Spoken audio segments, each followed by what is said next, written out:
hello, and welcome in to Bear With Us on the Bear Claw Media podcast feed. I'm Chris Bolin, joined as always by Ben Schleiger, and we are also joined by a very special guest, UNC men's basketball player, Quinn Denker. Quinn, how you doing, man? It's been a few weeks since I saw you. I'm doing great, guys. I appreciate you guys having me on today. Yeah, seriously, right back at you, man. I think it was funny because we chatted, I think, last Thursday about you coming on this week, and we hammered down a day. Inside baseball, it's Thursday, April 3rd here. We're recording in the evening, but we hammered down that we were going to do this, and I opened Twitter. The first thing I see is Jacob Govero filling in for Bruce Dick on KFK, has Quinn Denker on Friday, and I was like, come on, Jacob. I should have known he was going to poach you, but no, Jacob's a good dude. Really fine. But no, you deserve it, man. I think anybody who spent 20 seconds around the team kind of sees the energy you bring, like the passion you have. I think you're almost a no-brainer podcast guest. So it's cool to see you getting some love all around. No, I appreciate that. You guys are the mans. I appreciate it, guys. All right, so let's kind of start with this last season, 25-10, 15-3, Big Sky Conference play. Technically won the Big Sky regular season, one game away in the Big Sky tournament. What was it about this team that made you guys so good? You know, this was a special team for a million different reasons. I think when I think about this team and what made us really good is like a couple things. I think I'll always say that this is the hardest playing team I've ever been on. And that was pretty evident the first time we stepped into a gym together just to work out. I remember we played in our first open gym together and guys were going at each other. And it kind of just showed like the kind of personality that the team had and ended up kind of building into a little bit of a culture. But then it would also just kind of showed in how deep our team was, right? Like it was like we had so many guys that could have a night on any given night. And so when you got a whole team full of dudes that are going to play really hard, and then you got a lot of them, like chances are certain guys aren't having a night, other guys will. You always have somebody who can step in, take over the game, affect it, and on either end of the floor. And so that was one thing that made us really special. I think another thing that made us really special was that we were really united. Like this is a very unselfish team. There wasn't anybody who was like out there trying to do individual statistics. Obviously some guys flourished, but the only reason they flourished was because they were playing for the team on the front instead of the back. And so that was like a pretty big thing. And, it's really rare. You don't get, especially in this day and age, there's like the portal going on and all these different teams. You got guys on different teams that are worried about money. You got guys that are worried about their playing time. You got guys that are worried about all the different stuff. But this team, I kind of felt like was an old school, like real basketball team, like a just collective unit of guys that are literally just out there trying to win. Like they put their ego to the side, and all we're trying to do is just go make history. And that's why we were able to do that this year. Yeah, I was gonna say, Quinn, you were one of those sneaky players in there. Technically, you only started one game, but like you had meaningful minutes throughout the whole season. On the stat sheet, it says 21.8 minutes, and it just seems like you snuck in at the right moment all the time. It's like, wait, when did Quinn check in? And all of a sudden, like you're making a key play for us. Can you kind of speak to how special it is that you guys had such versatility that, you could go from Langston being the high scorer one night to Hawthorne being the high scorer to just really you guys being such like so easy to be unselfish players, just like you were saying. And because a lot of teams, like they set up like it's a certain formation, this guy's getting the ball all the time. Seemed like you guys specialized in just being flexible. Oh, for sure. What was cool about our team, and you kind of touched on it, was our team it wasn't just like Coach Smiley decided that it was going to be us. And we were going to be this deep team. Like we had to be the ones to go decide that. And it kind of started when we were first working out, playing open gyms, doing all these things. And you had a bunch of different guys who were going at each other. And I remember our early practices in the summer, and I remember them in the fall. Coach was stressed out because he's like, man, like y'all need to start separating yourselves a little bit, because right now everyone's playing even. Like we had scrimmages against each other every week. And I swear there was every team had a different leading scorer every single day. I don't think anyone was a leading scorer like more than once. And so it's just kind of this thing where he's like, man, like, I don't know who to put the ball in whose hands. I don't know when. Like, normally coaches are trying to figure those things out. Like when first game of the season, if I'm in a situation, who do I give the ball to?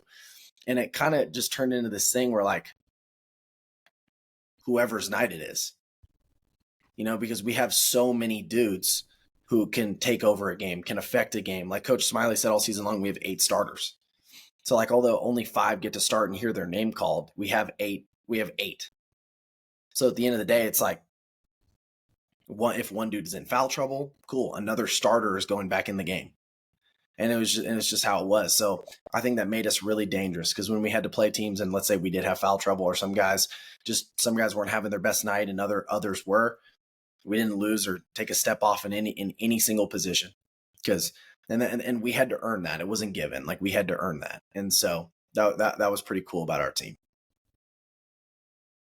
Nice. Like kind of along those lines, how much do you think kind of the style this team plays, maybe not even necessarily last year's team, but kind of UNC in the Smiley era?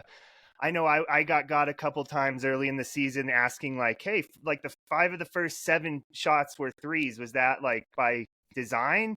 And there were some other people like at the Big Sky tournament who asked similar questions. And the answer is always like, we just kind of go. If there's a miss, we get the ball and go, and we just kind of play basketball.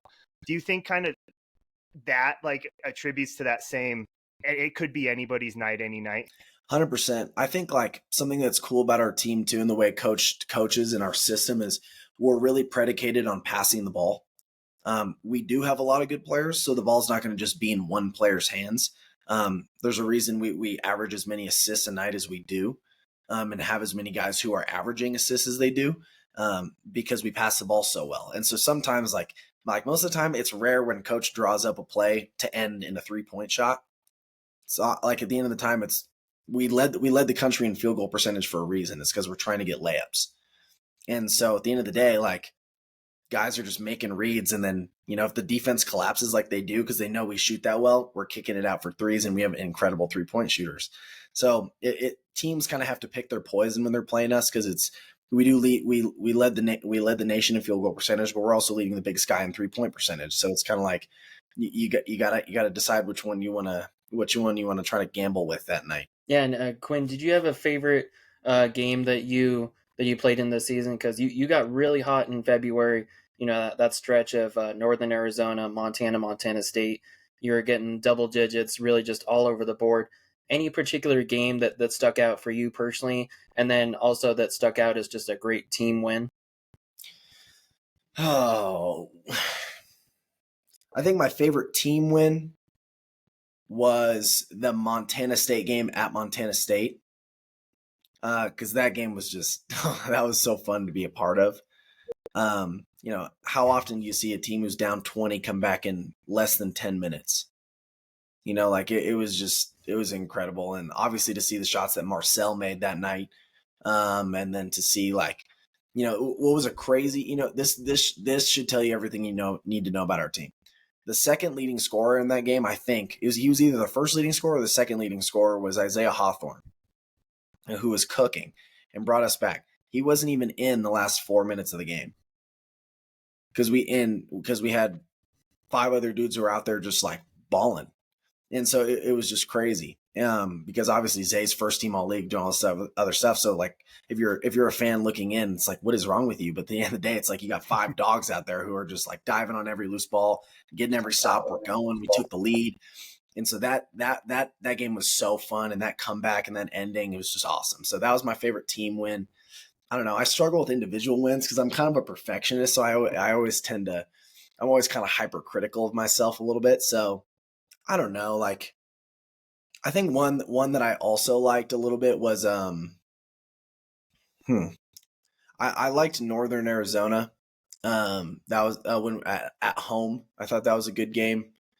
Just because obviously they were a good team, and at that time that game meant a lot. It was like our last game of the first round of conference, and I got cooking a little bit in the very beginning, and then our team just ended up having a really good team game, and We followed our game plan really well, and it was just kind of executed really well. And I liked being a part of it. So I would say that game maybe. There's a couple others too, like that Montana State game, I think a week later or something, because that week was crazy. We had to play 4 games in virtually a week and some. So that was kind of a fun week because, even Montana got on us big in the beginning, and then we ended up making that crazy comeback too. And so that whole week was fun, beating Idaho State at Idaho State, and then winning versus Montana State. So that was just kind of like a fun week of games where it was like, obviously we wanted to go 4-0, but just the way it ended too, we got better from that. What I'm going to hit you with a 2-parter here, so I apologize in advance. But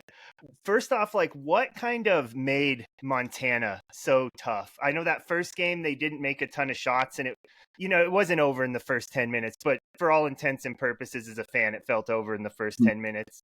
But then the second game in Greeley, I think you mentioned the comeback, and then the Big Sky Conference final, I think 13-point comeback to cut it to 1 before the end there.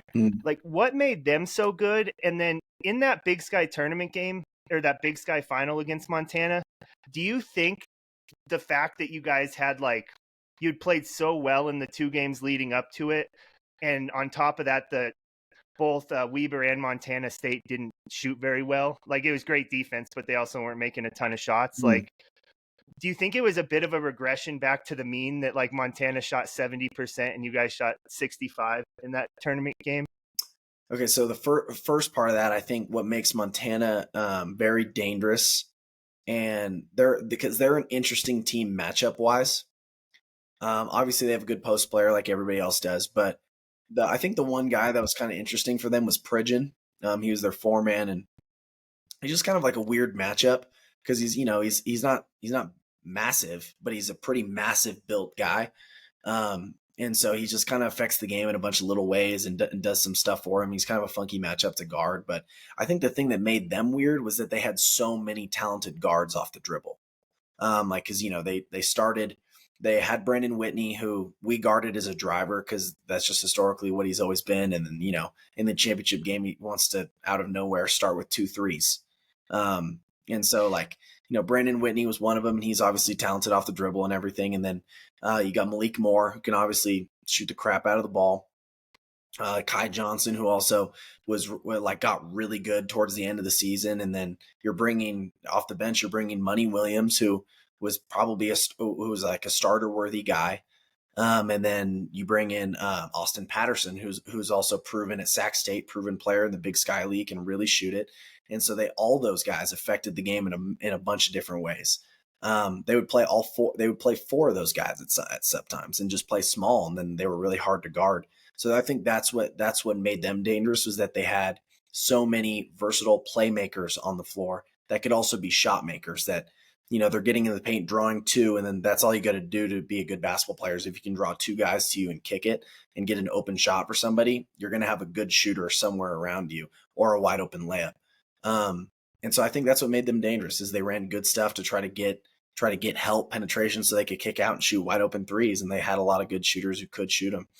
And I think that kind of going into that championship game, we had a game plan, right? It's the same game plan we did when we punked them at their place.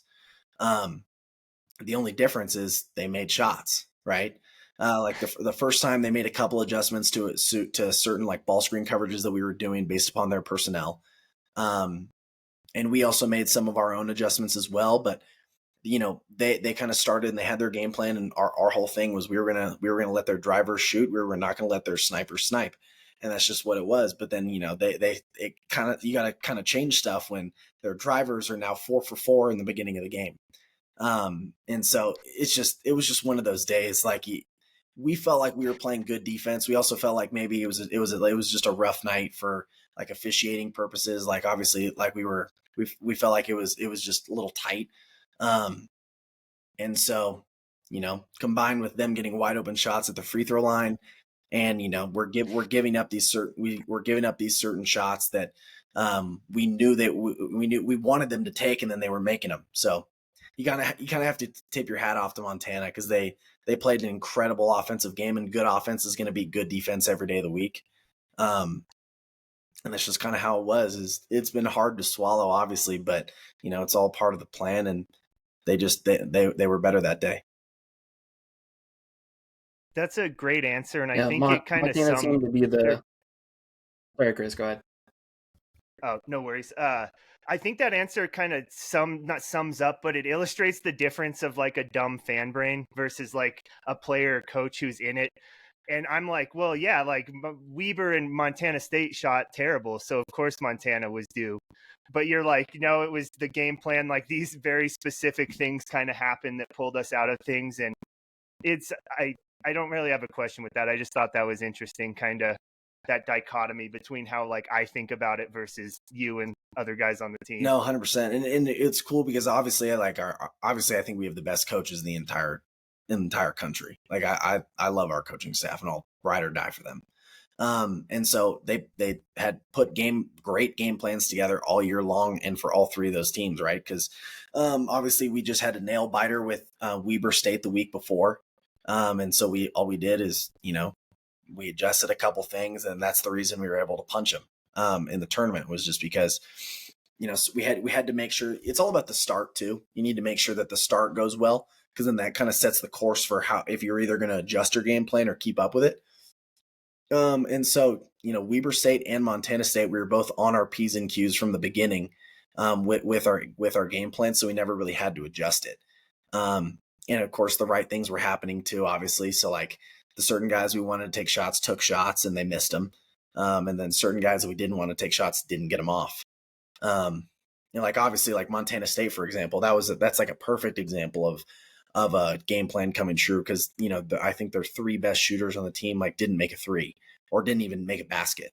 And so that's like when our game plan is coming to fruition. It's just like when stuff like that and situations like that can happen, and some days are just going to happen where you got to tip your cap, like Montana, where guys that we want to shoot are making them, and it's just how it is. Yeah, Montana seemed to be one of the few stumbles throughout the season, and even the stumbles or losses per se, like you guys played a really tough schedule. I think a lot of people need to take into recognition how tough it played.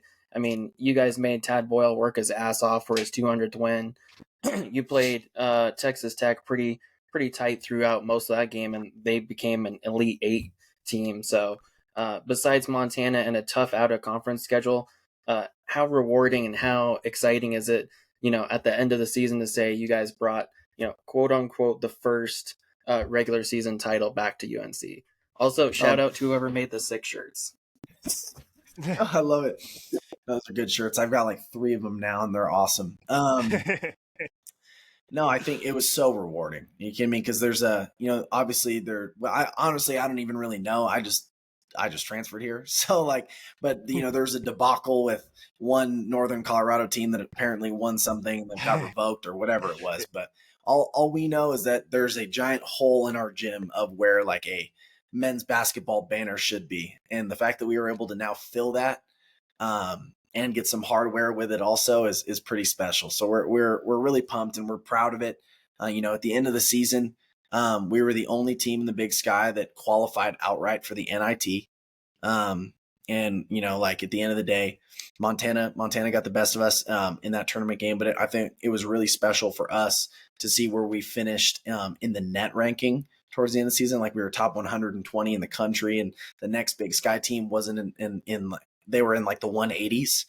And so it was cool because that showed obviously a testament to our entire season, not just how one game went.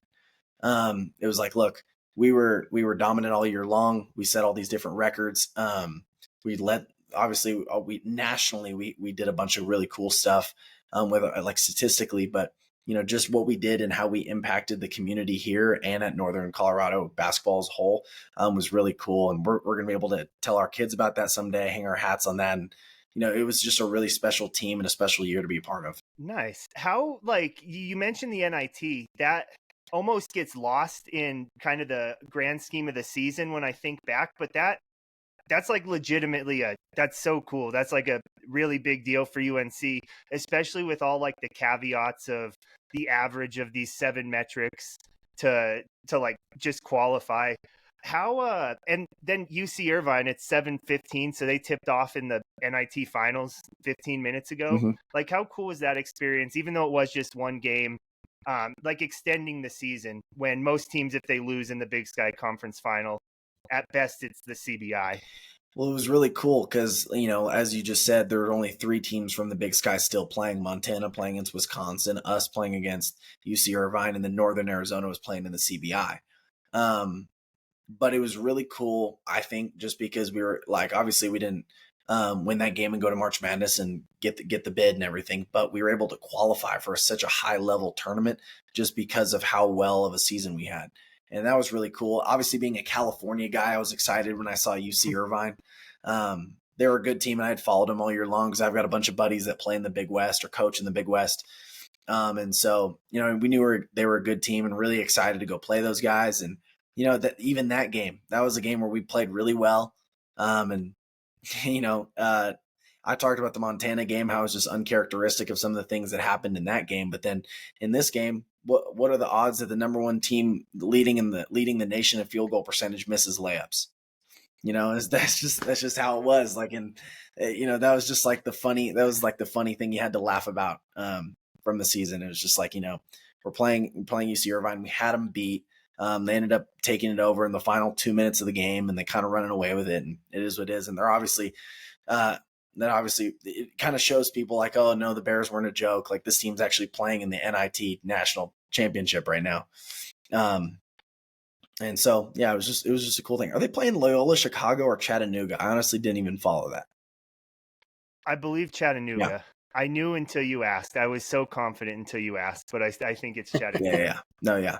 So, yeah, funny stuff. And it was just the NIT overall was a great experience. The people who ran it were awesome. And, it was just really cool being able to go down to California, enjoy it, and just have one last hurrah with the guys. When you guys got selected for that, did you guys have any idea who you were going to face, or any like kind of like hopes who you faced? Because I think we were trying to predict it, and it was I thought you guys might have gotten a little bit like higher bid necessarily, because it seemed like the auto bid was almost like guaranteed into the tournament, but also one of the last ones in. Was it kind of a shock to get UC Irvine, or you guys were like, we don't care, we're just happy to play another game? Well, so here's what I've learned from it. The NIT kind of rankings work differently. Because I know what they do is they rank order like a couple teams based on their record, but then most of the time it's regional. So like the reason we went to go play UC Irvine was because it was regional. At the end of the day, it wasn't because like we were the 8 seed, for example. It was just because like we were that was the closest regional team in terms of record and net ranking that made sense. And so even I remember there were some tweets about it that was like, oh, UC Irvine got hosed because now they got to go play Northern Colorado. And so like they were talking about they were the unlucky ones in the draw. And so at the end of the day, we were just excited. We honestly had no idea who we were going to play because obviously there was a lot of speculation. We were trying to figure it out. Like there was at one point where we thought we were going to play like Clemson or Ohio State or something like that. But now with this new tournament called the Crown, like a bunch of these teams now are opting they're either, if they don't make the NCAA tournament, they're trying to find out who the last 4 in are. And if they don't make the NCAA tournament, they're either going to be like, okay, well, do we want to go play in the NIT? No. Okay, well, then that means there's more teams that are making it. Or they're saying, oh, we're going to go play in the Crown instead of the NIT. And now like more teams are making it. So it was just kind of a weird situation because we didn't even know who was going to be in the tournament. We thought we did, but it ended up being, there's like, I think there was 10 teams in there that we had no idea were even going to be in it. So it's just how it worked out. That's kind of I'm funny. I'm glad you felt that way too, because we had a pretty good bracket cast that was kind of like, gave us a pretty good field of it. But even us, we were like, oh, we weren't picking that. So I'm glad it was a little bit of a surprise to you guys too. But that explanation helps us out a lot, because I think fans are just trying to decipher all of the different stuff, especially since not everybody owns the same acronyms of tournaments nowadays. For sure. That actually kind of leads into something I was wondering, because the NIT did kind of shape up as like the best of the mid-major teams, and the CBC was like those 500 Power 5 teams, which when I like was surprised when I saw the bracket, but when I just think back, I kind of like how that I like that idea. But how big of that compounded with like seeing Langston visit A&M? I'm sure he's visited another handful of Power 5 schools. What's the difference in player at like a Big Sky school versus a Big 12? Because in the NBA, there's probably 100 guys who could average 20 points if they just got enough shots. Like, how much is opportunity versus like skill? Or I'm sure that's kind of hard to quantify. But No, I think it's hard to put a metric to it, but I'll try to do my best to explain it. I think it kind of depends on position, opportunity, and fit. I'll start with fit, because fit kind of goes into, okay, certain conferences like to play a certain way. There's kind of a stigma of like what kind of conference plays a certain way. And so obviously you have to be the kind of player to fit into that sort of conference. And everyone always says you are who you can guard. So it's kind of like if you're athletic enough to guard someone in the SEC, for example, then you can be an SEC player. Like if you're big enough to guard somebody in the Big Ten or whatever, you can be a Big Ten player. Now the next part of it comes to like obviously skill level. Like you have to be skilled.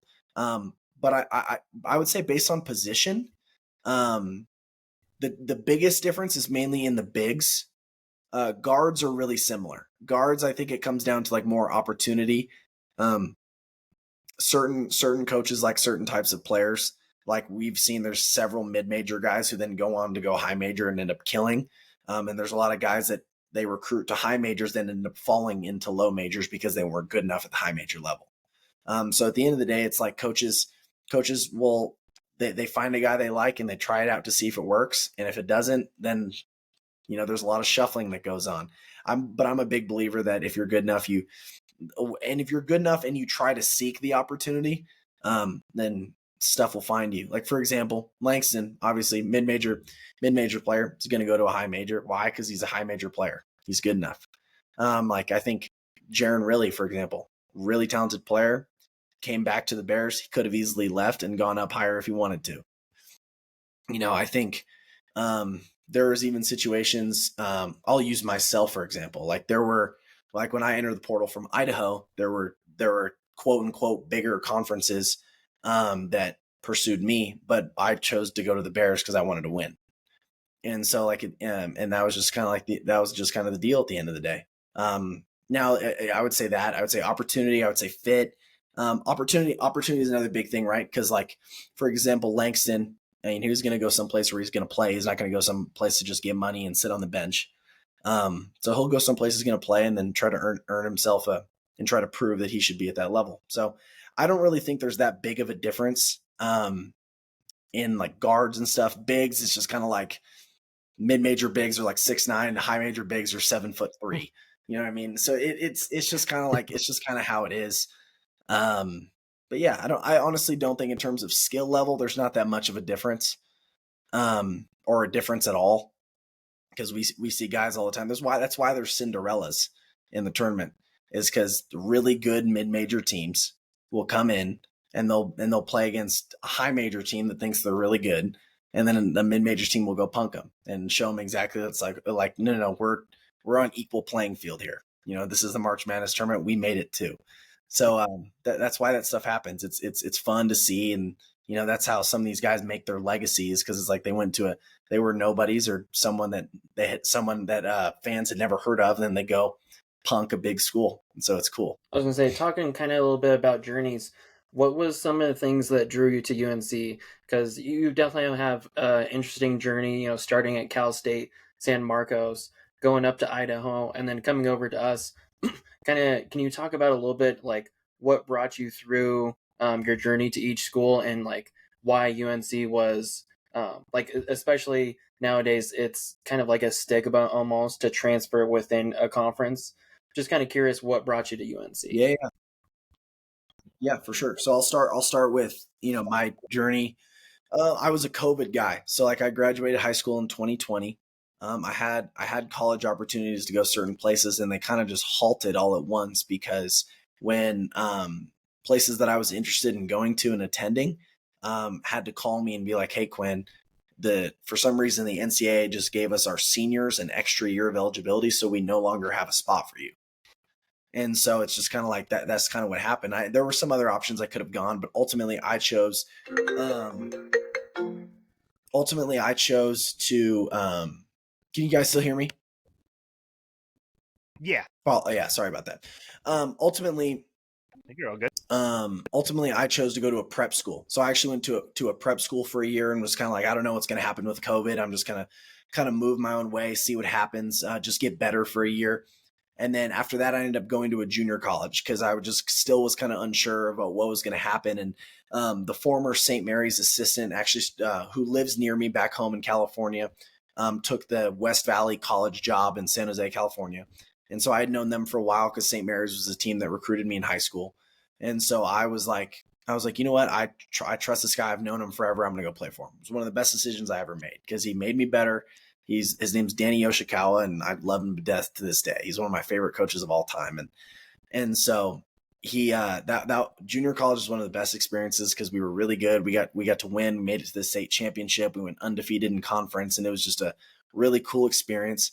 And then he was kind of like, okay, Quinn, let's move up. Like, what do you want to do now? Where do you want to go? And so my heart was obviously set on D1 because that's what I'd always wanted to do. But even still, like, because of recruiting and COVID, D1s weren't able to go visibly watch. And so like, it was just kind of based on film. So I was like, okay, you know what? There's a Division II in San Diego that I really like. I really like these coaches. I know guys on the team. So I'm going to give them a chance because they're giving me a chance right now. So I committed to Cal State San Marcos. That year was a crazy one. It was a lot of ups and downs. Just for me, I had some like injury stuff, some kind of like weird things, but ultimately our team figured it out and we had a really good season. We made it to the D2. We made it to our conference tournament championship and lost. And then we ended up qualifying outright for the D2 March Madness and won our first round game and then ended up losing to the same team who we lost to in our conference tournament, who ended up going all the way to the Final Four anyway. So that was just kind of a crazy year, but it was awesome for me and I really enjoyed it. My coach, so the reason I left San Marcos, I was honestly planning on staying because I was just kind of like, I was in a frame of mind where I was like, man, I don't really want to move. And this school took a chance on me. Like it is what it is. Those D1 schools missed out. Well, then my coach ended up leaving. My head coach left and he took Southern Nazarene in Oklahoma. So then my assistant coach got a call from Coach Pribble at Idaho, who they had worked together in the past to St. Martin's, and was like, "Hey, like I want to hire you to come work here." So he came and worked, and then I ended up following him to Idaho. That's how I ended up at Idaho. And so Idaho is a great experience in it for itself. It taught me a lot. It taught me a lot about myself. Idaho is a great experience, and that's still like one of my second That's still my second family, even though they are in conference rivals. But I still love those guys and still love a bunch of the dudes on the team, coaching staff, everybody. Just ultimately, like there was just some our views just didn't align for me going into my senior year. Like it was just like at the time I thought this last year was going to be my last season. So ultimately there were just some like kind of things about, we were a first year program team too that was kind of going through a rebuild stage. And I was just at a point where, I was like, you know what, I want to win now. I want to do that.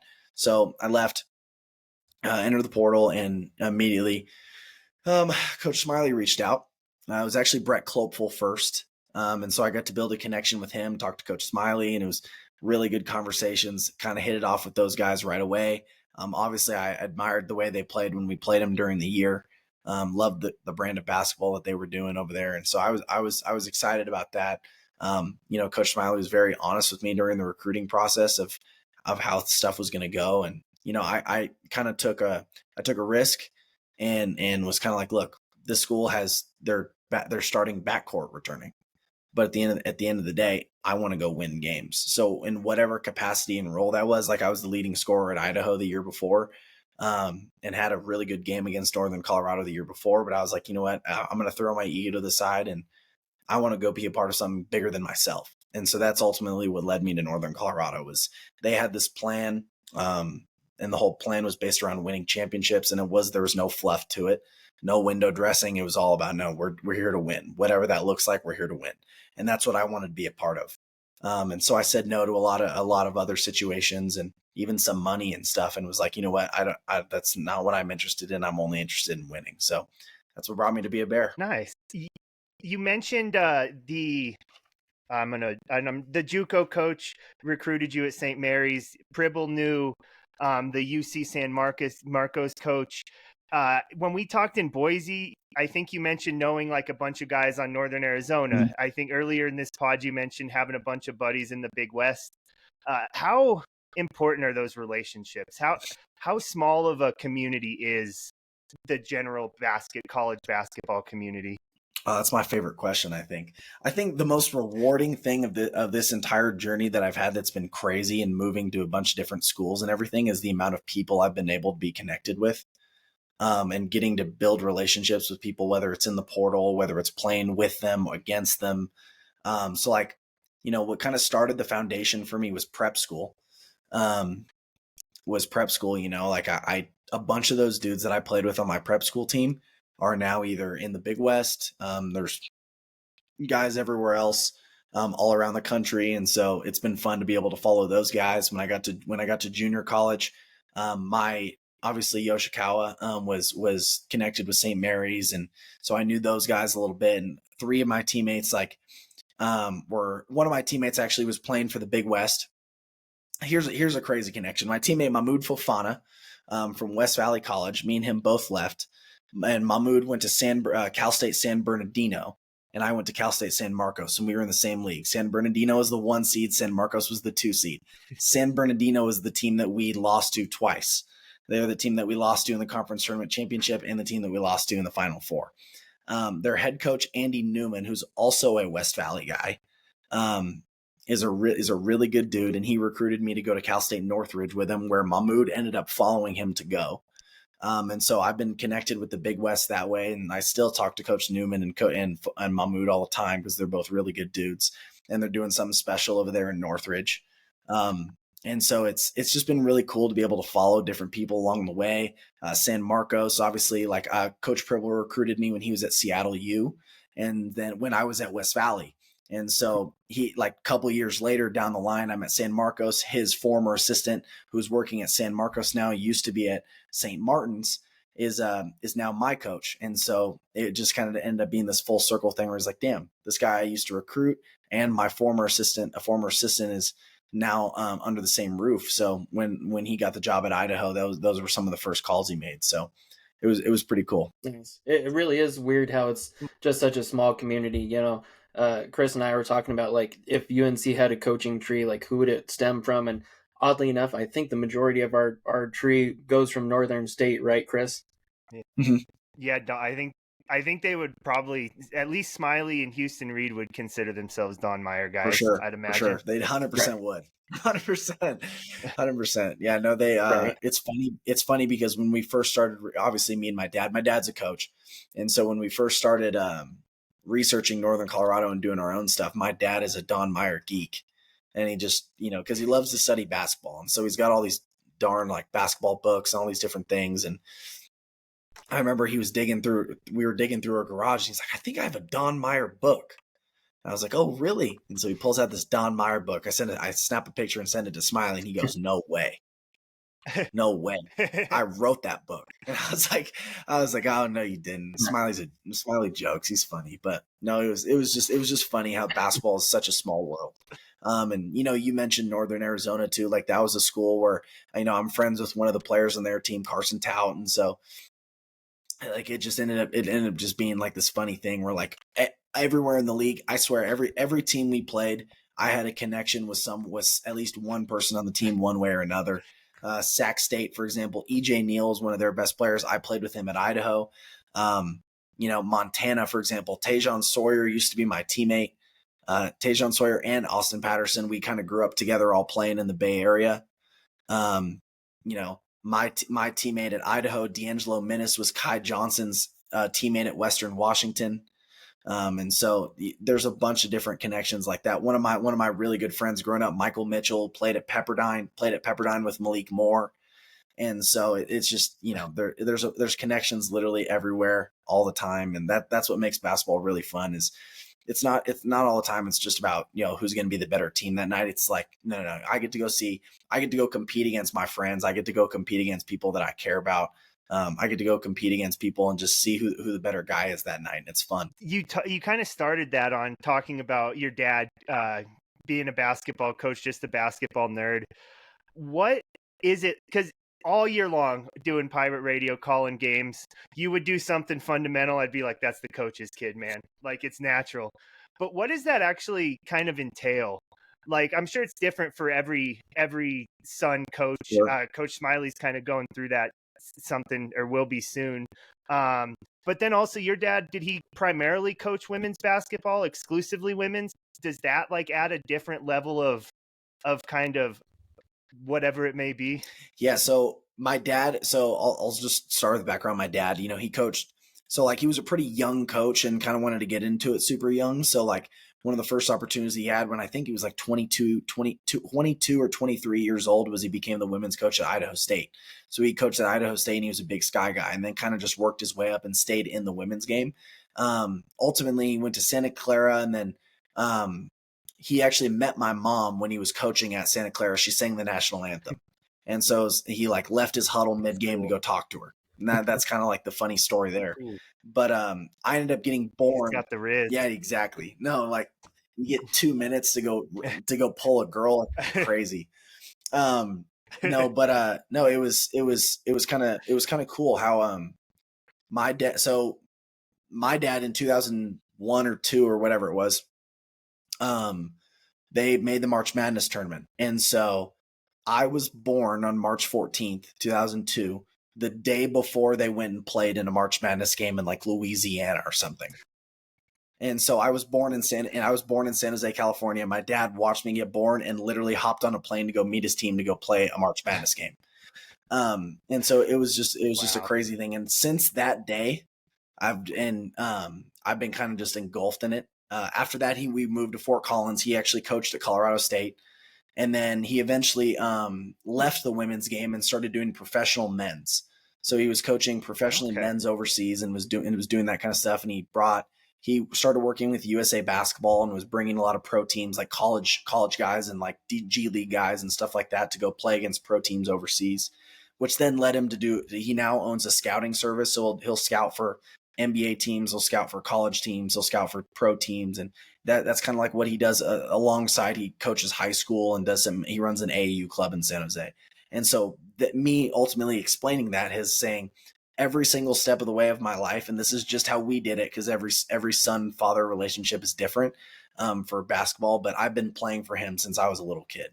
So, we kind of have a funny relationship because he's like one of my best friends, but at the same time, I know how to get yelled at. And it's strictly because of him. So it's like, there are times when I told Coach Smiley when I came, I'm like, look, I know nowadays with a lot of portal guys, they're kind of soft when it comes to like being able to get yelled at because they'll just go hop in the portal. You can yell at me all you want. And like, I almost take that better than you just trying to be weird. You know what I'm saying? Like, just give it to me straight, shoot it to me straight, and we'll move on and we'll do it the best way possible. And so I've been kind of just raised that way. And what does that entail? Well, it entails a lot of film sessions. It entails a lot of I get a lot of Instagram clips sent to me. I get a lot of oh, did you see this game? Did you see when this happened in this minute? I swear he knows like every single human that's ever lived, and he can just name drop them on the second because he'll be like, this guy went to BYU in 1976 and played for this team and went to high school in Lake Michigan, and he'll just say like these most random things, and I'm like, there's no way that's true. So I fact check him. He's always right. And so it's just crazy being around that, learning, and just kind of being able to soak up all the knowledge that he's acquired over the years from coaching. And I obviously have tried to implement it as a player. And so, and one thing that makes him great too is he's very much, he moves with the time. So he's not like set in stone, like an old head when it comes to coaching and everything. Like he's always studying the game as it changes. And so he's always making sure that I'm changing while the game is changing also. So I would say those are some of the things that comes with being a coach's kid in my specific coaching son relationship. kind of sorry to hog this, Ben, but on that thought, like philosophically growing up with, you mentioned like the situational, did you see this minute this thing happened? Just a couple things. What are your thoughts fouling up 3? And what's the time frame where you will foul, and then is it like too low of a clock? And then also, this one kind of played out in the Montana game in the Big Sky final, but there's like you're down by 7-6 with a minute left. There's like you can shoot the 3 and try to get a bigger chunk versus trying to get to the bucket, and then that kind of adds banking on the other team missing. So I'm sure that one's a little more fluid, but where do you kind of fall on those two philosophical situational things? So the first one I call it, we have specific terminology for it. I'm not going to give that away on a podcast just because we do say it in games, but there's like specific terminology for it, and every team has their own kind of thing. For us, we kind of aim in the 11 second to 6 second range. And that can also vary depending on the specific position that the player's in. I actually think it's a good idea, and we are proponents of it. Because some teams will try to play it out and leave it up to chance. I'm not that big into that. I think I want to guarantee myself a victory, and especially when you damn near lead the country in defensive rebounding, and you'll go rebound on a free throw. I don't think you're that worried about a team getting a free throw block out. That was just something that we kind of knew was our strength, and we played into it by using that technique and by fouling when we're up 3. And I think a perfect situation of that if like anyone wanted to go film study, it was when we were at Eastern Washington. We did that, I think, 3 times in a row. Like it kind of, we fouled, we were up 3, they went up and shot 2 free throws. We're now up 1. We immediately get fouled. We go make 2 free throws, and then we do the same thing over again, like 3 times. And it was just, I fouled one of my last times. I fouled with under 6 seconds because there was a specific situation where the guy had his back turned to the basket he was going to go into. So there was no way, because the fear of the 6 and below range is that some dude is just going to dribble up and go into a shooting motion to kind of shoot. And then like you foul him, and now he's got guaranteed 3 free throws. Instead of it being like a 1-and-1 situation. And so that if you're going to foul and it's under 6 seconds, you want him to be in a position where there's no way he can shoot the ball. So like we actually did miss a free throw when we were up 3, and this would have put us up 4. So we missed a free throw when we were up 3. The guy came down with a rebound, and I was right there, and I immediately just grabbed and fouled. Because, there was like 3 seconds left on the clock. I didn't want him to get an opportunity to go tie the game, so I fouled him. And so I feel like that's your specific situations, but we try to aim it in the 11 to 6 range. Other than that, when we're down like 7, for example, I think it's on the philosophy of if you can get a really quick 2, you go get a quick 2. I think it also depends on how much time is on the clock. Like if it's sub 15, you got to get a 3.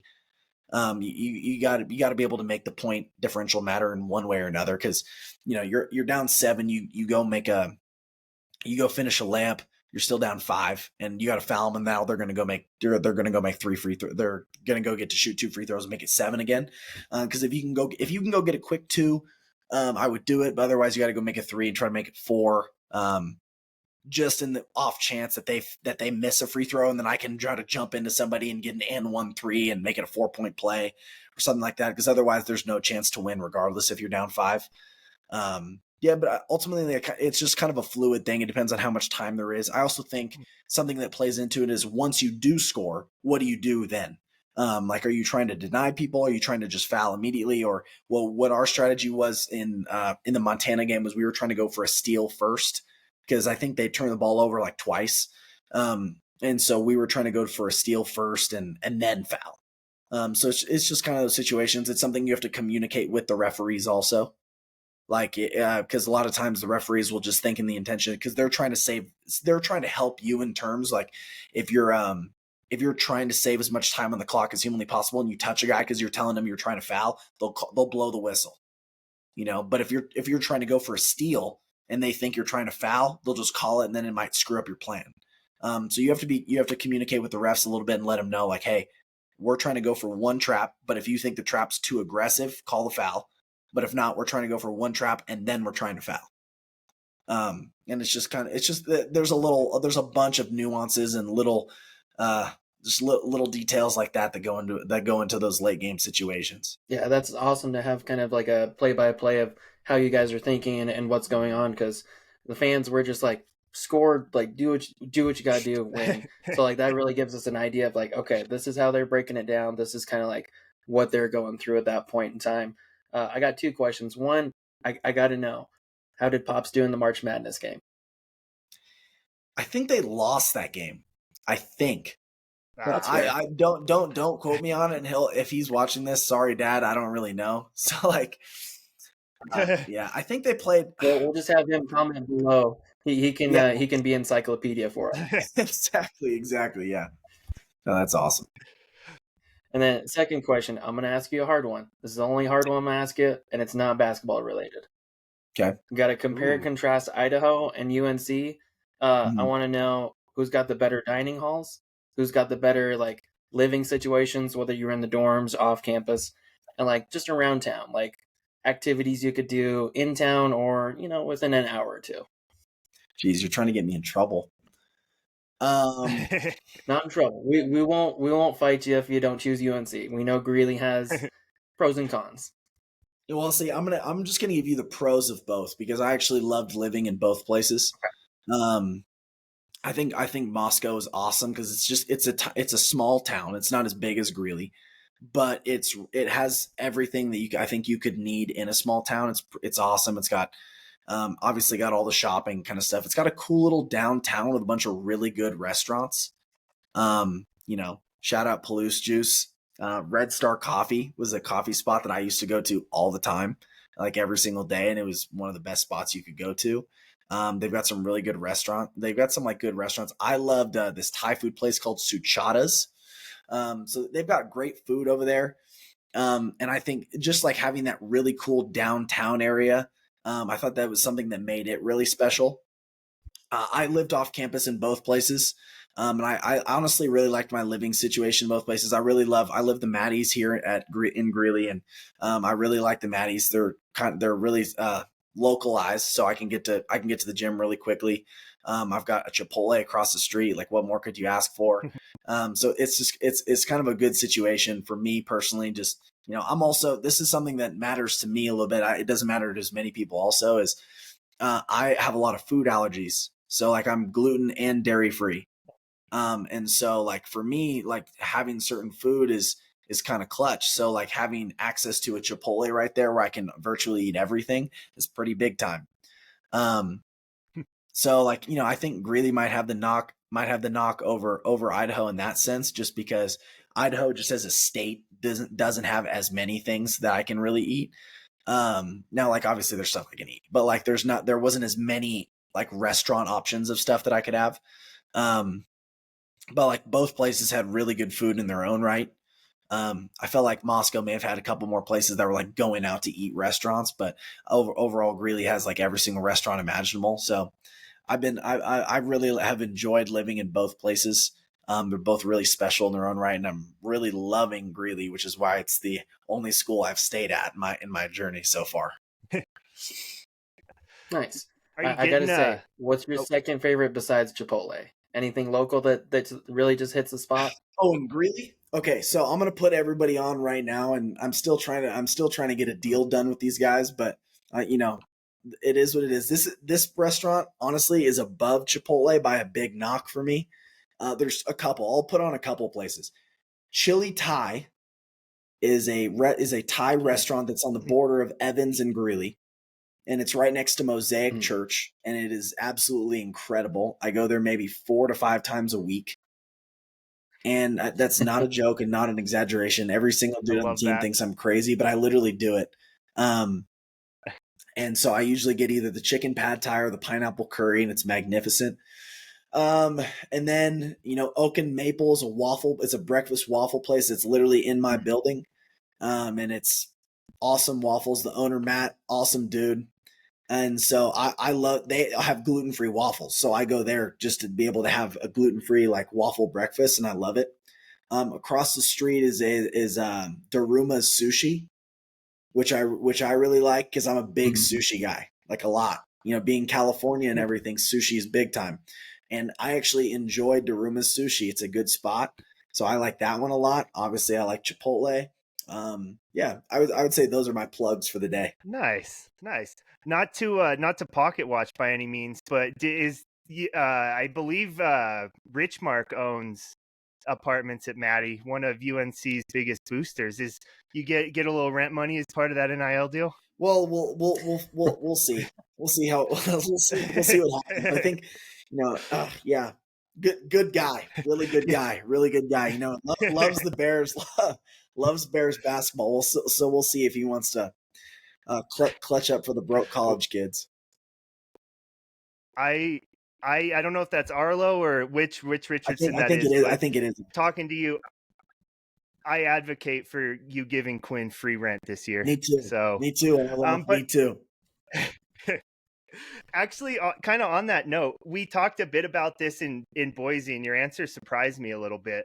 Where does UNC basketball kind of stack up NIL wise? Again, like you don't have to give out numbers. I don't want you to out what anybody's making, but just in the grand scheme, how does UNC look versus the rest of the Big Sky? Even honestly, I don't even know anymore. I think it's changed even since we last had our conversation.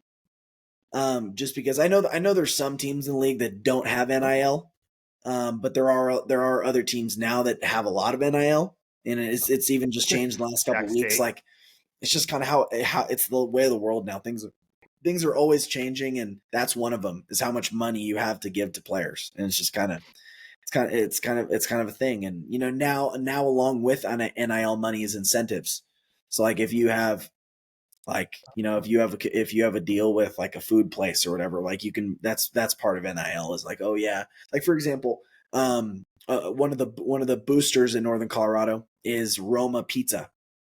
And so like as long as you're a UNC basketball player, for as long as you're here, you get an NIL deal with Roma Pizza. And that's just that's one of the ways that's one of the incentives we get for being a men's basketball player here. And shout out Roma. They're great too.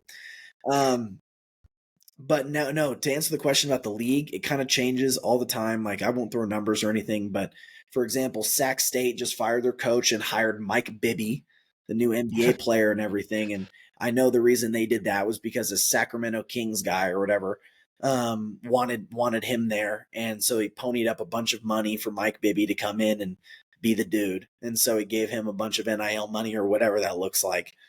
And so now they're trying to go get players all this NIL money. Well, now Weber State's got this ghost donation guy who's giving them a ton of money. Well, I feel like it's safe to say, what's the one NBA player in the NBA that played at Weber State?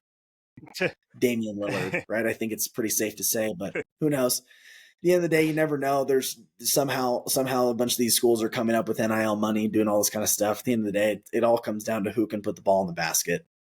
And it's I'll put Northern Colorado up against anybody in the country when it comes to that. Ooh, great answer. I when I first heard that Sac State said they had 50 million in NIL like promises, I was like, I see the high school gym that they're playing in. There's no way. And then all of a sudden, Michael Vick's rumored to be the football coach, and they hire Mike Bibby as the basketball coach. And I'm like, oh, rumored to be the maybe football coach. He took the job at Norfolk State, Gotcha. but he was, before they hired the guy they have now, he was like one of the candidates. Did not know that. That's crazy. That's awesome. Wow.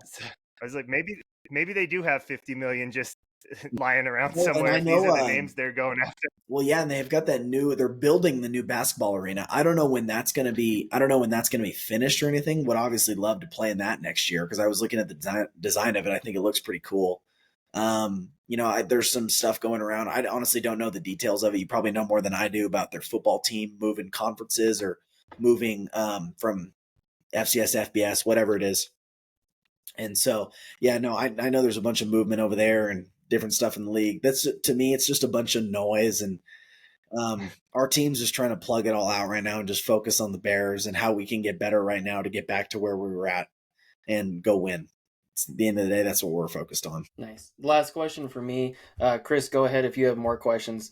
I'm just enamored by all I the have stories several, and love so it. thank you for that. There you go. Okay. UNC excluded, Idaho excluded. What's your favorite gym to play in the Big Sky? Excluding both of those gyms? Yeah, can't choose UNC or Idaho. What's your favorite outside of those two? Man. Ooh. You can loop in the out of conference stuff that you saw this year too if there's not a front runner. Yeah, honestly, I just don't want to give any other Big Sky team like that much benefit. Like, That's fair. because if I'm just being brutally honest, like if I was gonna play in another gym besides the bank, it would be the ICCU at Idaho because that's the other nicest gym. One who actually did have a really nice gym that I really liked this season was obviously Texas Tech was really cool, but I'm not even going to count into that. The one that I really did like mid-major level was North Dakota State. I thought they had a really cool gym setup. I kind of liked the lighting of it. They were making caramel popcorn, and the whole gym smelled like caramel. And so it was just kind of awesome. I was like, man, I could, this is cool. Obviously the game didn't go that great, but the gym smelled good. So, it is what it is. I appreciated the arena a little bit. Who else? Man, that's a good question. Who else had Cal Baptist is one that impressed me, but that was just new, not necessarily unique. Yeah, Cal Baptist was a cool arena also. I liked that one. Oh, obviously I liked Washington State's also. I've played there twice now, once last year and once this year. And yeah, I like going to Pullman and playing them. They have a cool gym. Yeah, no. I think you were right. Cal Baptist definitely had a really cool one too. I liked their setup. They definitely have a cool little. They got a cool like student section area, a bunch of cool stuff going on. Yeah, those were my favorite places. Good question.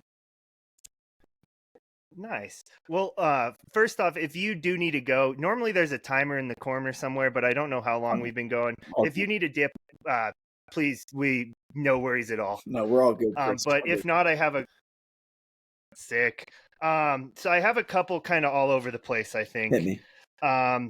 Who would be do you watch the NBA much? Are you an NBA guy? I assume with your dad, but that looks maybe making me think maybe not. I do watch the NBA. I just haven't as much this season, but I do watch it. Yeah. Who would you say your NBA comp is then? Like, who do you play the most like? Man, I always I always struggle with that question because I like to think that I'm kind of an individual. Like I like to think that my game isn't like anybody else's.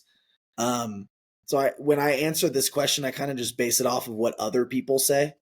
Because I don't really like to model. I don't model my game after anybody. I kind of just do what I like to do. But I've heard Peyton Pritchard. I've heard Jalen. Couple white guys. Jalen Brunson. I've heard. What else have I heard? I've heard Grayson Allen. I've heard. I've heard stuff like that. So honestly, I don't really put much thought into it. I kind of just go play ball. I like the Jalen Brunson comp because you don't play exactly like him, but for not the biggest guy, you have like a real bully ball style a lot of the time when you're getting to the bucket. 100%. So that's one I wouldn't have thought of, but I do kind of like that one. So my dad actually, this one kind of attributes to my dad a little bit, just because when Villanova was really good and they kind of had that stretch of 3-4 years where they were just really dominant. Jay Wright. He watched a lot of Jay Wright and studied a lot of Jay Wright. And so one thing that I was taught at a pretty young age was that no matter what position you are, 1 through 5, you have to be able to shoot the ball and you have to be able to know post-move footwork. And it's like that way at any point in time, no matter where you are on the court, there's always a way to score. And so my whole thing was he taught me it's called the Barkley dribble down. It's when you drive and then you flip your hips and turn into a post up. And I do it against guards all the time. And I even did it against some bigger players this year and last year. But no, it's that was something that I specifically took from Brunson. If I was going to take anything from another player, that's something that I took, and that was something I did study, was how all those Villanova guards, like Jalen Brunson, Colin Gillespie, Dante DiVincenzo, Josh Hart, guys like that, they were all like, they would try to get to the basket and they were always aggressive, always looking to score. But if they got cut off, they wouldn't just pick up their dribble and kick it out. They'd flip their hips immediately and turn it into a Barkley post-up dribble and use their footwork to get a little fadeaway, get a guy up in the air, get him fouled, or use angles and try to score hooks. So that was something I picked up. Okay, nice. I like that. Do you have, from the minute you were born, minute you first touched a basketball, because I imagine it wasn't long after you were born, do you have a favorite moment that, like, a game winner in middle school even, or anything you kind of look to where you're like, that was really cool? Yeah, I do. Oh, I like when that's the answer. So when I was in middle school, we had one of the nastiest middle school actual school teams in the country. We were gross and it was fun. But we had this kid on our team who had muscular dystrophy. His name was Ben, and Ben was an awesome kid. And so he was super supportive, showed up to every game, and him and his parents are like the sweetest people on the planet. And Ben obviously didn't play, but there was an opportunity where the last game of the regular season before we played playoffs, where we were just demolishing this team, and the other coach kind of knew it, and so we all kind of motioned. We were like, man, what if we get Ben in this game right now? And so he had always suited up, and so what we did is Ben checked in the game, and we kind of put him at the other end of the floor, and we played 4-on-5. And then we would try to get a steal, and we just would try to get the ball to Ben so he could score in a game. And one of the coolest moments ever for me was getting a steal, going down. This kid was trying to play defense or do whatever, kind of bullied him out of the way, gave Ben the ball, and then he ended up making a basket, and I got to assist it. And it was like that. And there was an article that came out about it. There was like a news crew at that game, and that was a really cool moment for me because I was able to impact his life in that way. And all I had to do was go steal it, push some kid out of the way, and then give him the ball and let him do the rest. And so I think that was really cool, not only for me, but for him, his parents, and my parents, and everyone else involved. No, that's awesome, dude. Like I normally hate when podcast hosts just kind of bow down to the guests, but that reminded me of I think his name is Jim, #1 Big Sky fan at the tournament this year. Like I went up to him and was just chatting with him, and he was like, Quinn Denker, man, of everybody, I've been here for the last like 15 years.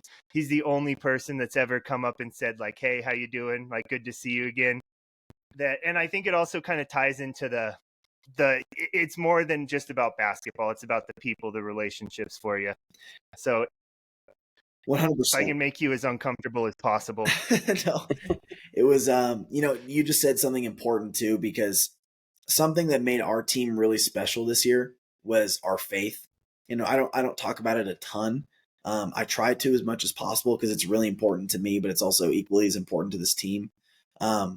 This team was really rare for a million reasons, as we've explained in this podcast. But one reason in particular is we were really united in our faith, and as a coaching staff and as a team. And so, like in the tournament, we wore those shirts that said "Jesus won," and that's because at the end of the day, like that's who we were playing for. That's like that us. No matter what the result of the game was, that's what it was. That's what it was about for us, is using our platform to glorify what we play for.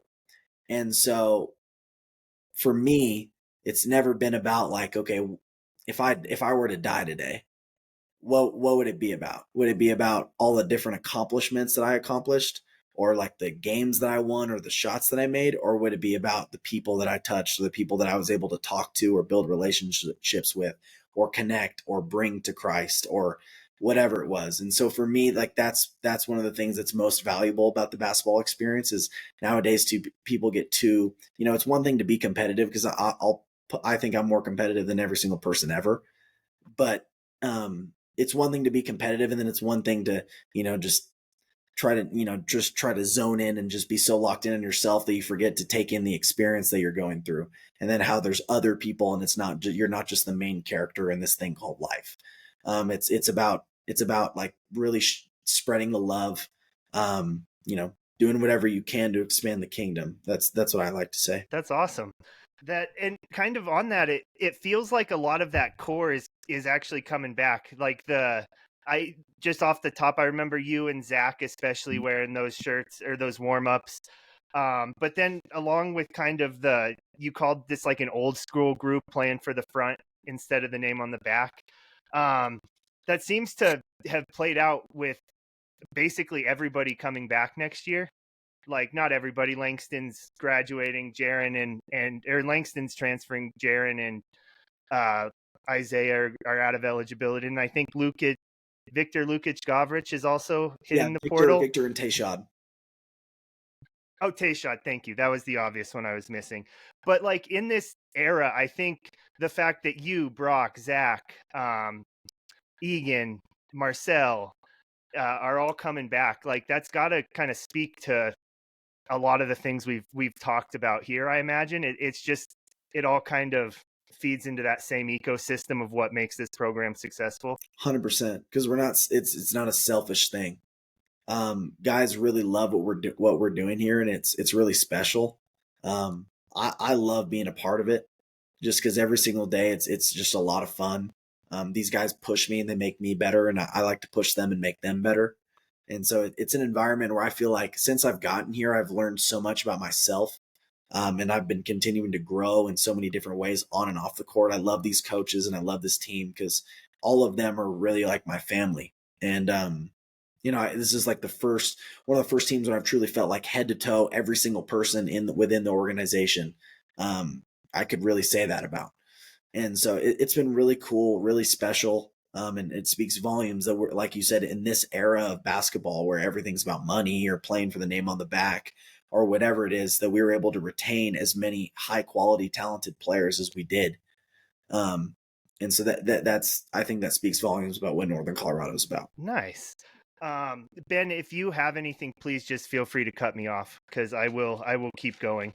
But no, I'm just loving it. And I love the explanation of the shirts because we saw that through a couple different players, and I think Rocco Traore, we saw him with one of those shirts as well. So it's kind of nice to hear the backstory, the meaning, and how just another way that you guys are selfless, and also like just another way for you to connect.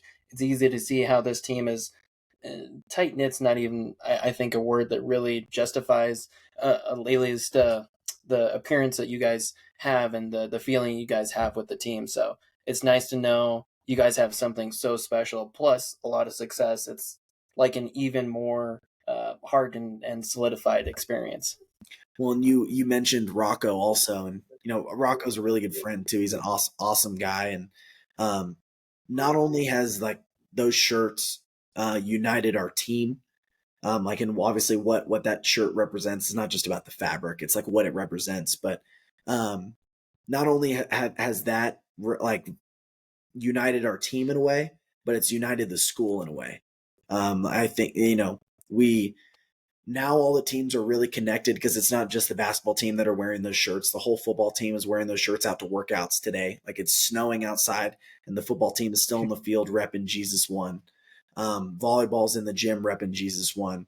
I just went to an FCA meeting where every single team is represented by 2 or 3 representatives, and a bunch of them are wearing Jesus won. And so it's been really cool to see how those shirts, and Rocco is a pioneer for it. Him and Evan, is also on the football team, they kind of pioneered it and were like, look, we're working with this company called Jesus One. We want to be able to connect to the school in one way. And they've done an incredible job at it. And, a link just went up today too from the Northern Colorado website, or it's from Jesus One, but it's also going to be linked to the Northern Colorado Athletics website where you can go on and buy the exact shirt that all of us have if you want to. And so, cool. Yeah, no, it's really cool. Awesome. And it's been kind of a cool movement just to see how many people are repping what they're playing for, and it's been really special. Nice. That's awesome. Like I always love to hear about kind of the communities built within like UNC, whether, it's not just the basketball team, not just the football team. So Yeah.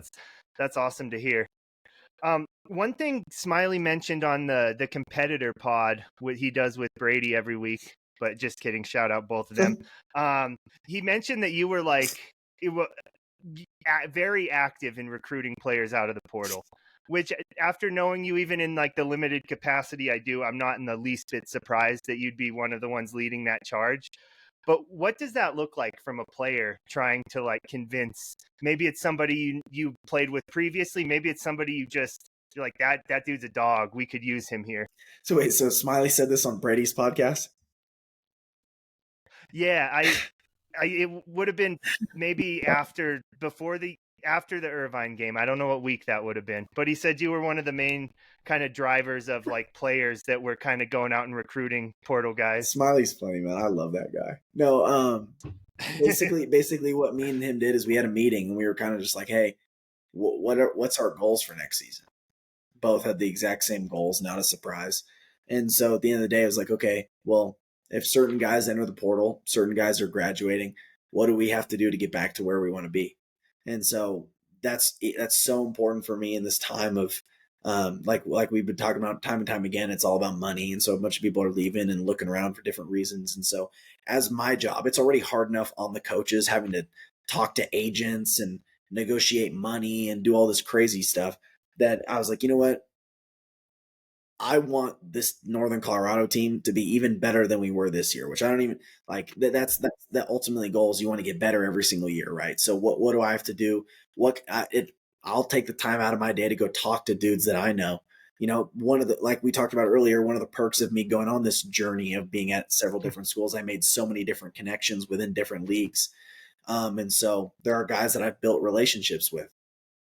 And so I take it as my due diligence is when there's a good player that fits our way, and that, rolls with the kind of that, has the same goals and aligns in values of what Northern Colorado is about. I'm going to reach out to them and I'm going to let them know that they should come be a Bear. Ultimately at the end of the day, like I'm trying to help my coaches make their life easier. And so I'm like, even today, it was just sending him guys that I knew, guys that I trust, guys that I see. And so and it's not just me too. There's other guys on the team that are doing the exact same thing, but I've definitely, I want to be a coach someday too. And so this process is kind of fun and intriguing for me also. The last couple of years it hasn't been because I've been on the other end of it. So this year it's been fun just being able to, know exactly where I'm going, being able to rep it and being able to try to help our team get a little bit better in any way I can. Nice. Are there any do you have to follow the same blackout periods that coaches do, or is it the Wild West if you're a player? Well, I mean, so the way it works, like with players and stuff, is like, obviously there's not really much I can do, like besides just like texting somebody and calling somebody, because at the end of the day, like I can't facilitate money or facilitate visits or anything like that. All I'm doing is just being like, yo, bro, what's good?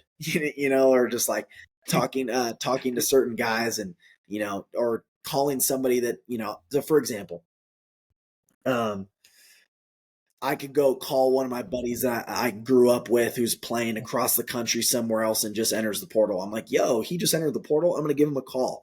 And I call him and see, like, how does season go? What's up with him? What are you looking for at the next spot? And if it's something that aligns with it, then my job then is to be like, okay, if this guy is like actually serious and real, I'm going to go relay his number to my head coach so that he now has his phone number. And then my coaches can then go do whatever they want to do with that. Go look at his film, decide if he's someone that they think is someone that they should then start to recruit. Because at the end of the day, it's like, I'm not really recruiting. I'm just kind of like, I'm just helping my coaches do recruiting easier. So yeah, there's no like blackouts or anything that I have to really follow because I'm under no protocol or guidelines or anything like that. At the end of the day, I'm just calling my friends and talking to guys I know and, just being a good Bear. No, we appreciate it for sure. For sure. Right. Networking is a great skill in school and out of school. So Quinn's got that down already. He's going to be set for life, 100%. Especially in communications. And I did find Pops' game. Shout out, Pops went in as 11 seed awesome. And almost upset LSU 78-84. So, Didn't win, but still consolation. That's pretty cool. That is cool. That is awesome. Good for Pops. And then as for like transfer portal and stuff, how do you guys view UNC? Like I know you love UNC and that's fantastic, but is UNC kind of like a destination mid-major school? Is it kind of a stepping stone? Is it kind of everything? How do you guys view it in like when you're trying to recruit players? Is it like, hey, this is a place you can grow, or hey, this is a place you can like perform well at and like get to high major? What's kind of the vibe, or what's the pitch necessarily if you're trying to talk to one of those guys that you guys know? Yeah, good question. Well, I think it kind of at every school it kind of depends on position, especially like the mid-major level a little bit. Like obviously some schools like kind of just have a rapport to them with like they make the March Madness tournament every year because they're a high major who's good, and that's kind of the situation. But for mid-majors, you kind of have to have a little niche to you. Like what makes you special and why should I come here? And so I think what's made us really special is basically what we've done the last couple of years. There's been guys, and this is one selling point too for specifically guys who want to be like wing players. Dalton Connect, St. Thomas, Isaiah Hawthorne, Langston Reynolds. All four of those dudes averaged. Well, Dalton went to a junior college, and now he's on the Lakers. And whether he wants to admit it or not, how did he do it? Well, it's because he went to Northern Colorado and he averaged 20 points a game. Whether he's wearing Tennessee or Northern Colorado on his draft night, at the end of the day, it was Northern Colorado that molded that guy. And so then you go to St. Thomas. Okay, St. Thomas was awesome player. Was at Loyola Chicago, had whatever kind of situation. I don't know much because I wasn't here, but I think he averaged like 1 point a game or something, and then comes here and he's averaged 20 and 10. Then you get Isaiah Hawthorne. Isaiah Hawthorne scored more points in like 2 weeks here than he did his entire career at USF. And it was just like, but that's another one that we were talking about earlier. It's purely based on fit. Like he came here and his style of play fit that he was able to flourish and be the player that everyone knows he is. And that's now why he's getting NBA attention, because he's that good of a basketball player. He was just undervalued and he wasn't used correctly. And that's just how it went. And that's something we're able to do in Northern Colorado is we take those players who are being undervalued and not used the right way, and we turn them into superstars. And that's just kind of how it is. Like Langston Reynolds, he's not someone who transferred from somewhere else. He's someone who just committed to the process. And like he every year he was waiting his turn, getting better. This year when the opportunity opened, he not only stepped into it, he smashed through it. And that's why he was able to be as good as he possibly did. And so that's kind of a recruiting pitch for a lot of those guys, like high major dudes that maybe weren't in situations where they were being valued. And like they come to Northern Colorado because they want to be able to love basketball again. It's easy to love basketball when you're playing for Northern Colorado. And that's kind of our selling pitch to a bunch of people is like, look, if your ball's not going in, well, we lead the conference, we lead the nation in field goal percentage. So I'm pretty sure our player development program has something to say about that, and and it's just the end of the day. Like I've had so much fun playing basketball for this program that that's the first thing I tell to anybody who is considering it is like, look, I've had so much fun playing for this program and you will too. And it's just how it goes. And so that's kind of the recruiting pitch. And that's why we're able to get quality of players and why we're able to win as much as we are is because the guys love playing for Coach Smiley. The guys would run through a wall for the other assistant coaches. The guys would run through a wall for each other. And why? Because it's that culture that's been built. Love playing basketball, and our player development is incredible because every single year when people are just going out and trying to get money to go buy players to make their teams better, we're keeping the same players and we're making them better and we're making them into players that other teams are trying to buy. And so that's kind of the deal at the end of the day is whether you want to call it or not, we're kind of a team that high major teams like to go poach from because we do all the development, we do all the dirty work, and then all these other teams just try to buy our guys. And that's just kind of how it is. I saw a funny video today about forget what school it was and what coach was talking about it, but there really should be like a buyout system where if a high major team wants one of our players, you got to go pay us to buy him out. Because just the fact that guys can go because we all know it, illegal tampering and all that kind of stuff is going on anyway. Like everybody knows it in the country, whether people want to admit it or not. And so how about you just make it out in the open and you let us know, and then you pay us the same amount of money. You pay us a buyout so you can go. So if you're going to go poach our player to begin with, we might as well gain something from it, So that's my opinion, my strong opinion. That seems fair. No, yeah, as two UNC alums, I think we're definitely going to agree with you on that one.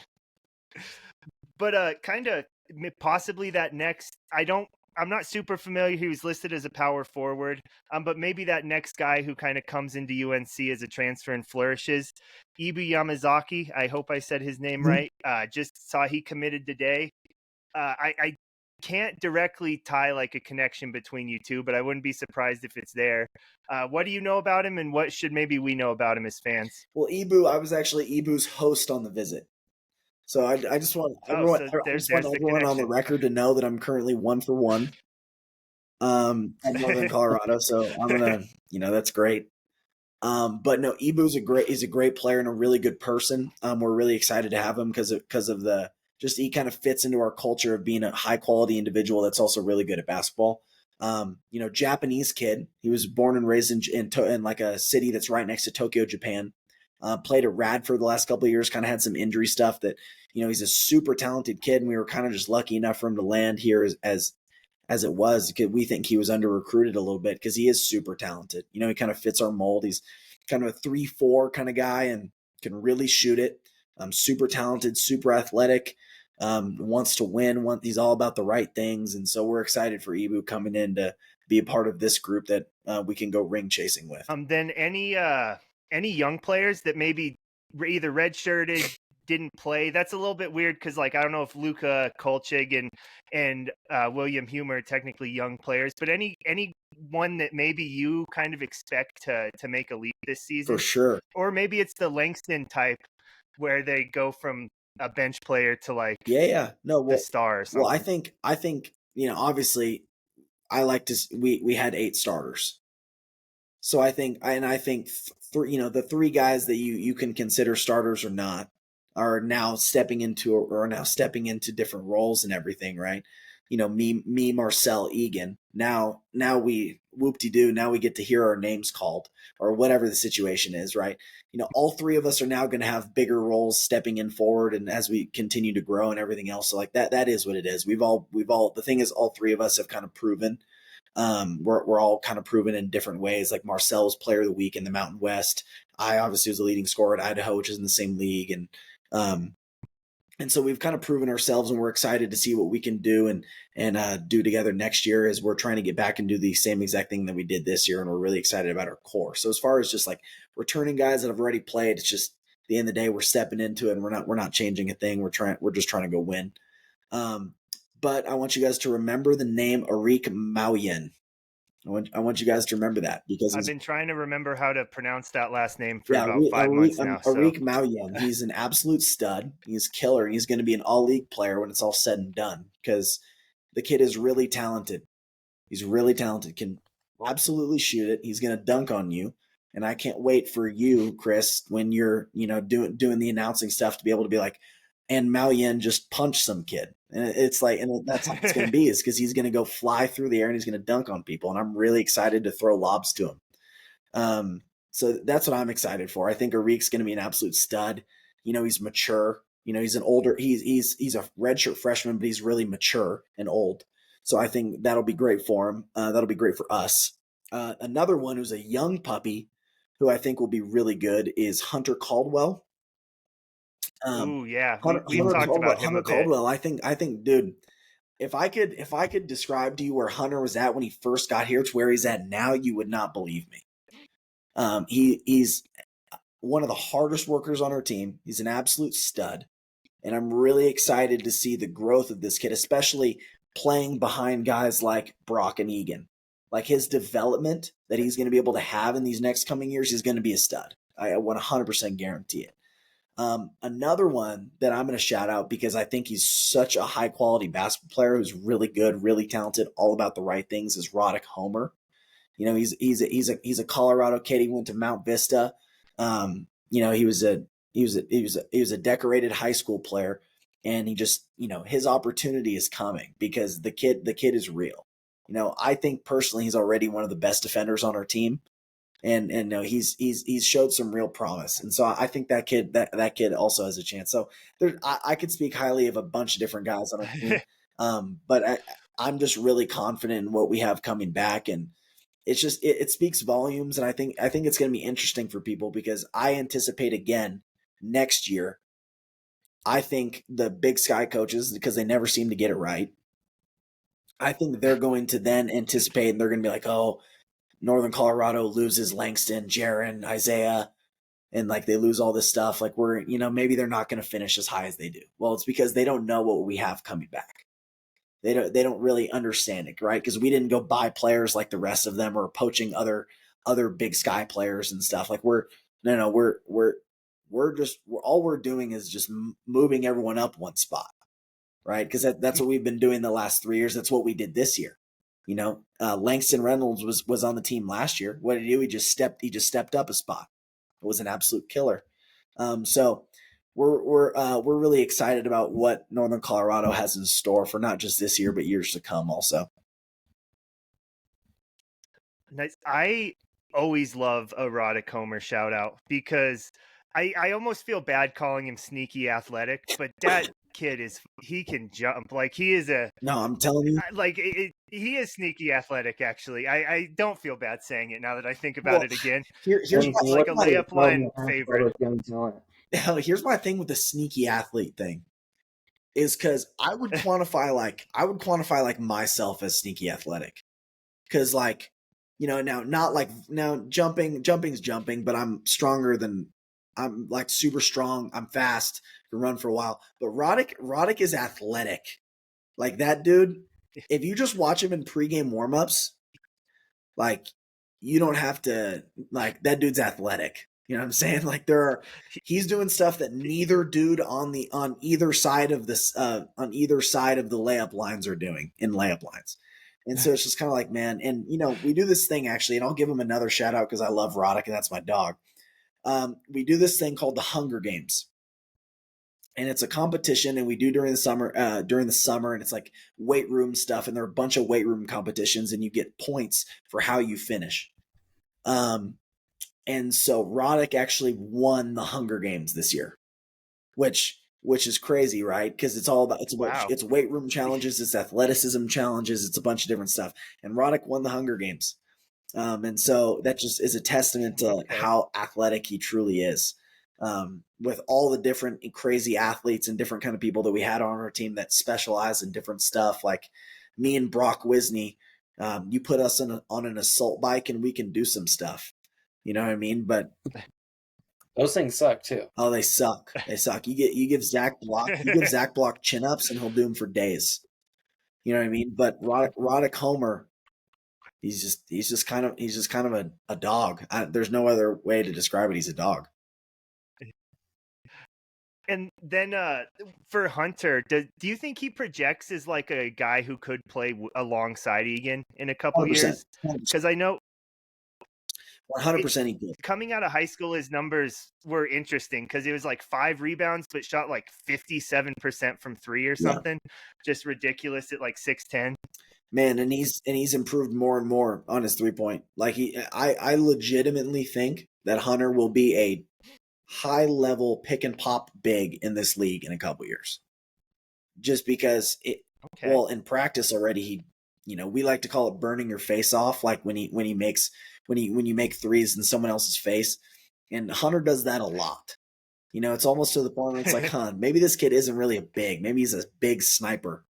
You know what I mean? And Hunter does that stuff on a regular basis. So I think Hunter and, just having years under his belt, because the kid is 18 years old. Like Isaiah is 26 or whatever he is. I'm exaggerating, but Brandon Whitney, for example, is 28 or whatever it is, but he's damn near 10 years older than Hunter Caldwell is right now. And that's just the way of the landscape. There's a dude on Auburn who I swear is 30, and he just got another year of eligibility. I don't know how that works. But when Hunter is able to catch up to those guys in years, man, kid's going to be good. I promise. Okay, Ben, do you have anything else? I have one more that feels like a natural closer. So if you got anything before we let Quinn get out of here and enjoy his night? No, I'm just like oversaturated in awesome details. Like this has been fantastic having a champ on the podcast for sure. My dog. So love all the stories, love the insights and stuff, the breaking down. Like it really did just have like the perfect team rep to put a bow on the season. So Yeah. I'll let Chris take it from here and close us out. Thank you, Ben. I appreciate it. Okay. So the question is, what's next? I think next year's pretty penciled in. Another Big Sky regular season title, a Big Sky tournament title, maybe a nice March Madness run. Mm-hmm. But then what's assuming there's no second like year of extra eligibility coming, what's the plan after next season? You know, the way the NCAA legislation's working, you never know. I may get 3 years and I'll be here till I'm 37. I really don't know. Like it's just how it works. But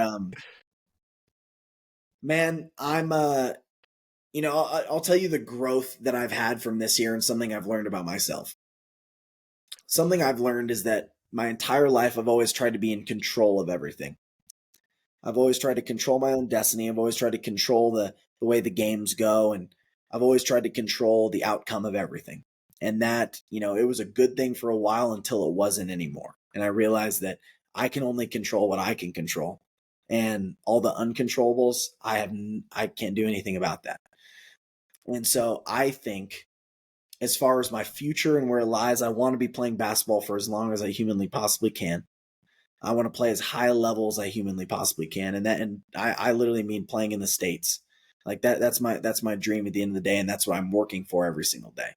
But as far as just projecting myself and where I am, I've learned to stop focusing on what's ahead, you know, like looking forward to the present, stop looking behind me and what's in the past. And my goal each and every day is to try to be the best version of myself that I could possibly be every day, and just try to improve little by little every day. And just focus on God's plan. And I think God is going to take me exactly where I need to be. And so that's kind of been my outlook for as far as like looking into next year and stuff. Cause the beginning of this year, I allowed the future to kind of stress me out a little bit, and it hurt me in a negative way. And so something I learned was that you can't control the controllables, leave it all in God's hands, and he'll deliver exactly when you need to be delivered. So yeah, that's how I would answer that, is that I'm just leaving it all in God's hands. That's a great way to look at it. And it sounds like whenever, hopefully 10, 15, 20 years down the road, when the playing career does wrap up, you probably have a pretty good contact list to if you want to get into coaching. Sure. And I will definitely try to coach, and we'll see what happens. That'll be fun. I would love to be in basketball no matter what I do forever. So yeah, it'll be fun. I'm excited about it. You just have to make sure that you get to LSU and you upset them for pops. Exactly. That's I love it. 100%. Get my get back. Well, awesome, Quinn. Thank you so much for joining us. Is there anything you want to add before we hop off here? Man, I just appreciate you. Floor is yours. Anything you want to pitch, or be as selfish as you can here. Here's your opportunity. No, I don't. No. I'll talk about other people before I talk about myself. But no, I'm just excited for what the Bears really are going to be able to do this upcoming season. I'm really excited about it. We're going to have a really special team returning, and you know, I'd hate to be another team in this league when we're coming. So I'm really excited about that. And thank both of you guys for bringing me on here. It's been a blast. So I'm really appreciative of both of you. Yeah, we would appreciate you coming on. I'm going to speak for Ben here. We'd love to have you back on, maybe later in the off season, before next year, during next year, whatever works for you. And if you have any embarrassing stories about Coach Colin, we would love to hear them. Okay. Yeah, no, I'm definitely sure I got a list. I'll put them together for you for next time. But awesome. That is Quinn Denker, the man whose social anxiety fears. Like Corn, this man, he has the juice. Thank you so much for joining us, man. We really appreciate it. For everybody listening, as always, if you like what we're doing, please like, subscribe, comment, tell your mom to like, subscribe, comment, all that good stuff. And if you don't like what we're doing, Ben's DMs are always open on Twitter. So have a good one.